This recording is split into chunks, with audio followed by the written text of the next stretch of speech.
Seja bem-vindo ao mundo marcial. Yi Long, apelidado de One Dragon, é um lutador de Kung Fu da província de Shandong na China. Ele é frequentemente apontado como monge Shaolin, mas ele é monge Shaolin sim ou não?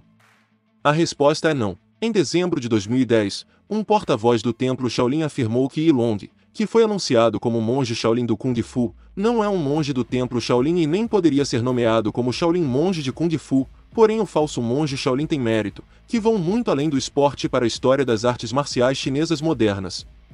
Certamente será lembrado como o principal causador da popularização do kickboxing no país mais habitado do mundo, e como a pessoa que abriu as portas para a maioria dos excelentes kickboxing chineses desta geração, que estão ganhando notoriedade não apenas em eventos locais, mas também em outros eventos asiáticos, ao contrário de quase todos os outros kickboxing de renome da China. A disciplina de origem de Yi Long não é o Sanda, mas as artes marciais tradicionais chinesas, como o Tai Chi e Kung Fu tradicional. Começou a treinar aos 14 anos, seu pai contava histórias das artes marciais chinesas, e ele decidiu que queria se tornar um lutador. Ele é um grande defensor das artes marciais tradicionais. Ele tem um cartel de 43 lutas, com 36 vitórias, 7 derrotas e um empate. A organização que o tornou famoso foi a Wu Lin Feng.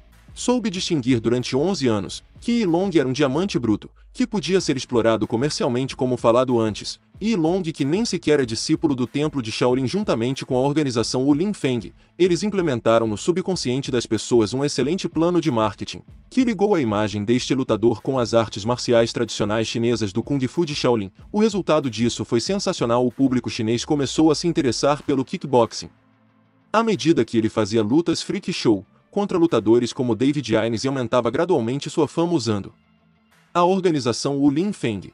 Sua lenda foi crescendo. Ele sempre soube dar shows e até fazendo loucuras como defender vários socos com o próprio rosto. Isso conseguiu fazer sua popularidade na China disparar, e a organização Wu Lin Feng rapidamente ajustou seu formato para ser um evento de luta, principalmente de kickboxing, trazendo vários dos melhores kickboxing do mundo para a China e permitindo o surgimento de outras organizações como Glory of Heroes e Legend Common Fight, que no seu auge conseguiram fazer vários torneios de kickboxing mais competitivos do mundo, permitindo que o nível chinês do kickboxing subisse e muitos lutadores de Sanda migrassem para o kickboxing. Como uma alternativa lucrativa de desenvolvimento pessoal, sua fama chegou no ápice quando sua luta contra o Astro Buacal começou a ser planejada no que a mídia chinesa chamou de a luta do século contra o campeão do K1. Esta foi a luta por excelência, Kung Fu versus Muay Thai.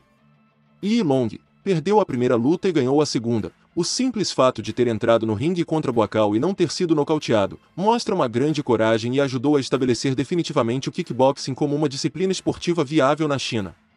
Se gostou, curta, inscreva-se, comente, compartilhe, ative as notificações e até a próxima.